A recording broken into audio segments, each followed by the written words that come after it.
It's Mooman. Mooman? This is not a dream. Ladies and gentlemen, it is Mooman.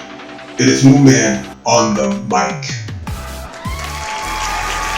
What is going on, ladies and gentlemen? Yes, it is your man's Mooman on the mic, back with another Initiative podcast where we get into everything celebrity news, world news, sociology, psychology, and WTF. Let's go. Yes, your boy is back, Mooman on the mic. I know y'all been seeing some of my sharings on Facebook for those who follow me, and for those who need to follow me, definitely follow me on Instagram. I may not have my original Instagram account, but I got the backup one until I get my other one in. I have to follow security protocols and this, that, and the third. You know, I didn't know that becoming a celebrity would be so technical. You know what I mean? Like, I'm dead ass, and I don't mean to toot my own horn, but I've talked to quite a level of people since my absence. And I must say I've gotten quite a bit of advice, quite a bit of wisdom, and I am ready to get the ball rolling. So let's go. Shout out to everyone who has been maintaining their sanity during the riots, okay? During the rumors of wars, during the, AI takeover, during the Golden Dome being built, during Cardi B's rants, during... You know what I mean? The announcement of Riri's third baby even, okay? Shout out to everyone who has been keeping themselves above water with common sense and scientific fact.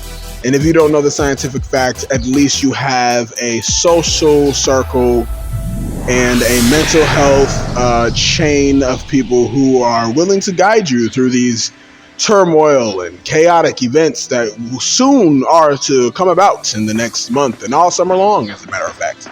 Shout out to those who can tell the difference between AI and real life. Shout out to those who can tell the difference between ignorance and intelligence.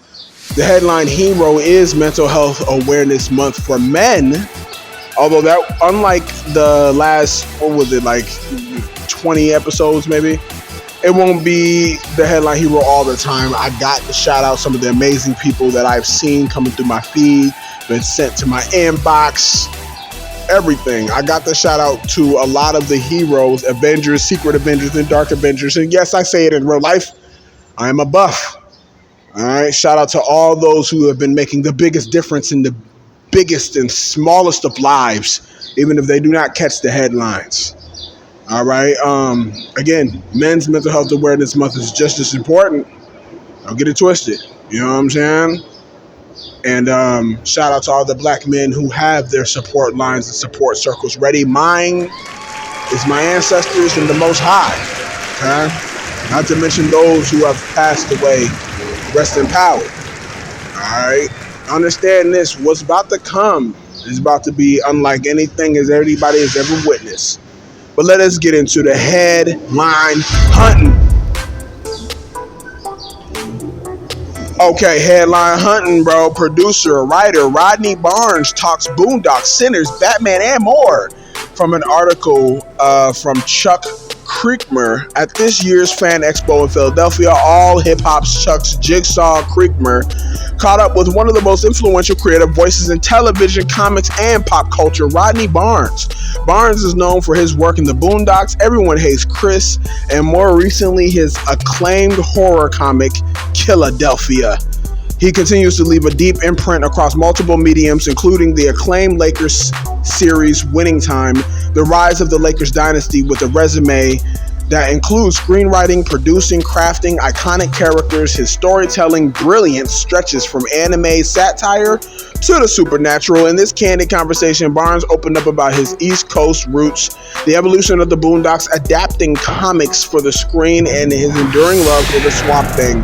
He explains why authenticity and connection still matter at Hollywood, delve into the mind of a true cultural shaper. And if you have not seen that interview or those transcripts, do go to allhiphop.com. It is pretty cool. You know, you'll see some tidbits of what he may have planned, what he might have planned. And if you haven't seen Killadelphia, I suggest you check Killadelphia out, because Killadelphia, that's something to see there. Moving on, headline hunting. Megan Thee Stallion sued Milagro Gomez last year, accusing the YouTuber of churning out falsehoods about Tory Lanez case. Megan Thee Stallion's legal battle against Milagro Grams continue, and so far the YouTuber shows no sign of backing down. Okay, the FemC sued her last year for allegedly churning out falsehoods about Tory Lanez case online. Lane shot Meg in the foot in 2020 and is currently serving 10 years behind bars. Allegedly, enough is enough. Her team wrote all the time. Okay, Miss Pete, a victim of violent crime and champion of women's rights, her millions of fans worldwide will no longer stand for the defendant's campaign of harassment. Last week, it was reported that Gomez lost her second attorney, Michael Hayden, due to her inability to pay him. Financial difficulties have arisen in the United People's Inc.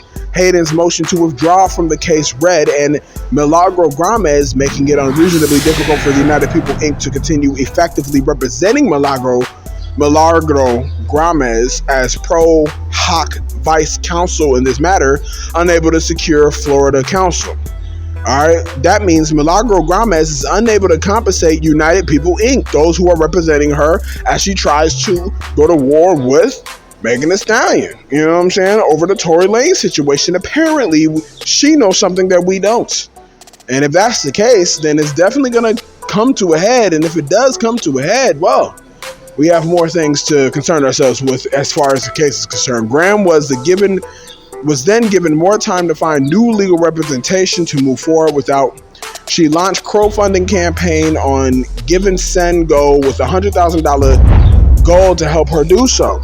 So if she's doing all this, then that means there's definitely some shit that she knows that we don't know. And if there are things that she knows that we don't know that's relevant to the case outside of the 36 hours later website that got put out, oh, then we got bigger fish to fry. You see what I'm saying? But that's only if you're going to keep continuously following it. I'm definitely going to keep you updated because I definitely want to know. Headline hunting.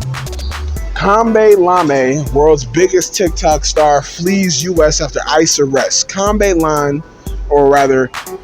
Lame, sorry if I botched up that name, was stopped by U.S. immigration officials at Henry Reid International Airport in Las Vegas on Friday, June 6, after violating the terms of his visa, promoting his swift exit from the country under a voluntary departure order. The 25-year-old TikTok juggernaut, who holds Italian citizenship and was born in Senegal, arrived in the United States on April 30th and hit the Met Gala on May 5th. He was taken into custody by Immigration and Customs Enforcement, which is ICE, as part of a broader enforcement push under President Donald Trump renewed immigration policies. Lame, who commands a staggering 162 million followers on TikTok, was not listed in ICE public detainee database, leading to confusion online. Let me say that one more time. The man's following is 162 million people. All right, that's over half of the population of America itself. I just want to let everybody know that. You see what I'm saying? Like, and he got detained by ICE based off of the current situations that are happening. Despite the legal trouble, Kambe Lam remained active on social media throughout the ordeal, continuing to post on TikTok and Instagram. Okay, according to ICE, the detention was part of a step-up immigration enforcement effort. Okay, Kambe Lame's case drew attention not just because of his celebrity status, but also due to the growing scrutiny of high-profile ICE raids happening around the United States under the Trump administration policies. All right, listen, check this out. All right. And the things are heating up out here. Obviously, the back of the house headlines, as y'all know, I get into the back of the house because we clear the front and we check the back. Gotta know I'm about to get into this situation going on with Los Angeles, Minneapolis, New York, Philadelphia, Boston, you name it. You see what I'm saying? Protests nationwide, worldwide, if you really want to call it. You know what I'm saying? Multiple different protests for multiple different areas, spanning multiple different topics. You see what I'm saying? Abraham Traoré, you know what I'm saying, to the four generals that Abraham Traoré works with, the Sahel Alliance, making a deal with the UAE. That's been under the rug a little bit. You know what I'm saying? There's going to be a lot of news that's going to be swept under the rug that's going down because of these riots. But don't take my word for it. Let's get into one in particular that caught my attention. And it is actually connected to quite a few, you know what I'm saying, choices and agendas that are being funded by the globalists, Colombian soldiers fought guerrillas. And this is the back of the house headlines, by the way. Now they're fighting for Mexican cartels. Okay, a story from Kate Linthicum, Keegan Hamilton, which is her partner. Dangerous new hired guns have arrived on the battlefield of Mexico's cartel wars, Colombian mercenaries. And if y'all haven't heard, the Colombian president did get shot in the head, although he is suspected to survive.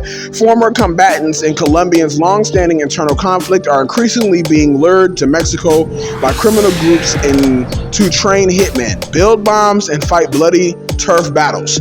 11 Colombians were arrested in Michoacan State last week in connection to the roadside bomb attack that killed 8 members of the Mexico's National Guard. Colombia's foreign ministry said that all the detained men had once been soldiers. Colombian President Gustavo Petro said on X that a cartel known as Los Reyes had hired the Colombian mercenaries to confront the Mexican state. This phenomenon highlights the growing intensity of Mexico's cartel warfare, as well as the expanding role of Colombian combatants in conflicts globally.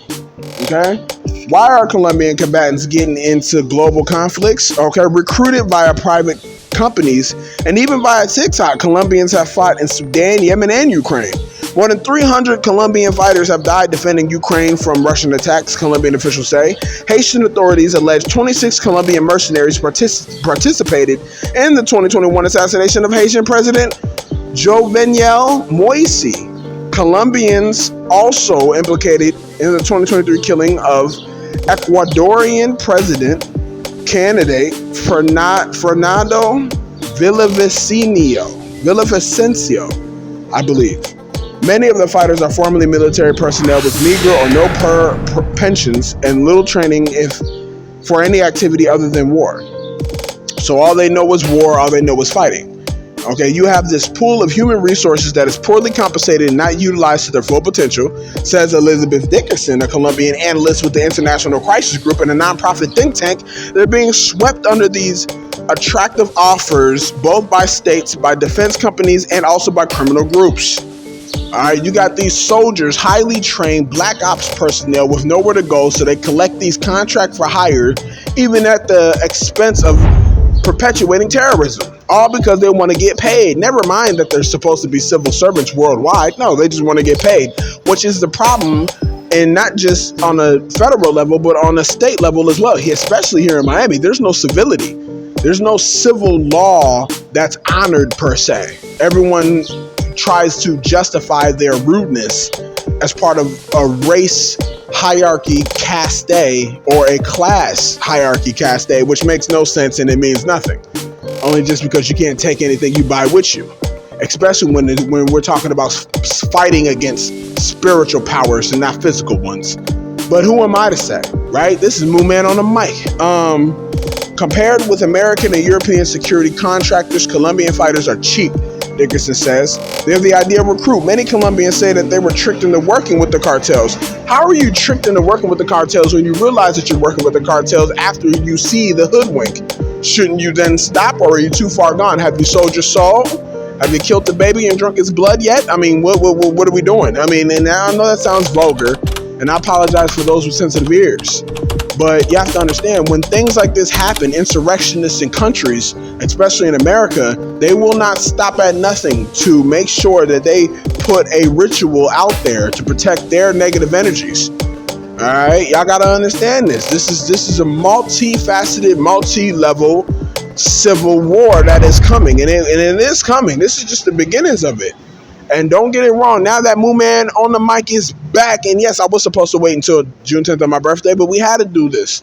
This is not a special report. This is an anxiousness that has gotten me, and now we're going to make sure that we get it going. I want y'all to thank yourselves and pat yourselves on the back for another listen to the Moo Man on the Mic, the Initiative podcast. Definitely check me out on these next episodes, and I will see y'all on the next episode. Let's go. I don't mean no disrespect, but no way. I can't listen to you, I do this my own way. This is not a game, no, I don't play. And you wasn't game before, so now it's no way. No